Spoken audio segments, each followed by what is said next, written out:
সদর মহকুমার অঙ্গনওয়াড়ি কেন্দ্রগুলোতে পরিষেবার মান উন্নত করতে সোমবার একটি রিভিউ মিটিংয়ের আয়োজন করা হয়েছিল। বৈঠকটি অনুষ্ঠিত হয় জলপাইগুড়ি জেলাশাসক দপ্তরের আরটিসি হলে। বৈঠকে উপস্থিত ছিলেন সদর মহকুমা শাসক তমজিৎ চক্রবর্তী ও সংশ্লিষ্ট দপ্তরের আধিকারিকরা।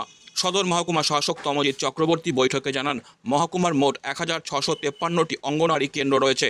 রাজ্য সরকারের দেওয়া সমস্ত নিয়ম ও নির্দেশ অক্ষরে অক্ষরে পালন করতে হবে। তিনি আরও বলেন, অঙ্গনওয়াড়িগুলিতে আর্লি এডুকেশন বা প্রাথমিক শিক্ষা কার্যক্রম যথেষ্ট ভালোভাবে চলছে, তবে এগুলিকে আরও কার্যকর ও সুফলদায়ক করার নির্দেশ দেওয়া হয়েছে। এদিনের বৈঠকে অঙ্গনওয়াড়ি কেন্দ্রগুলির বিভিন্ন কার্যক্রম, শিশুদের শিক্ষা ও পুষ্টি সংক্রান্ত বিষয় নিয়ে আলোচনা করা হয়। শিশুদের বিকাশের ক্ষেত্রে আরও উদ্যোগী ভূমিকা নিতে নির্দেশ দেন মহকুমা শাসক। আমাদের মহকুমার সমস্ত অঙ্গনওয়াড়ির হাল হকিকত জানবার জন্য আমরা বসেছি। আমরা প্রত্যেক মাসে এই রিভিউটা করব। আমরা বেসিক্যালি আমাদের 1653খানা অঙ্গনওয়াড়ি রয়েছে গোটা মহকুমায়। বেশ ভালো চলছে সমস্ত অঙ্গনওয়াড়ি। যেখানে যেখানে আমাদের উন্নতির স্কোপ রয়েছে সেগুলো নিয়ে আলোচনা হচ্ছে এবং সকলকে কঠোরভাবে বলে দেওয়া হচ্ছে যেন সরকার প্রবর্তিত যে নিয়মাবলী রয়েছে, মাননীয় মুখ্যমন্ত্রী যে নিয়ম এবং নির্দেশ আমাদের দিয়েছেন সেটাকে অক্ষরে অক্ষরে পালন করতে হবে, সেটা বলে দেওয়া হচ্ছে।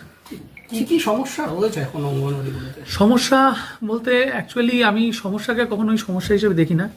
সমস্যা বলতে আমার মনে হয় সুযোগ, এবং সুযোগ যেটা এই মুহূর্তে রয়েছে, আমাদের এখানে প্রচুর শিশু রয়েছে যারা খুব ভালো কাজ করছে।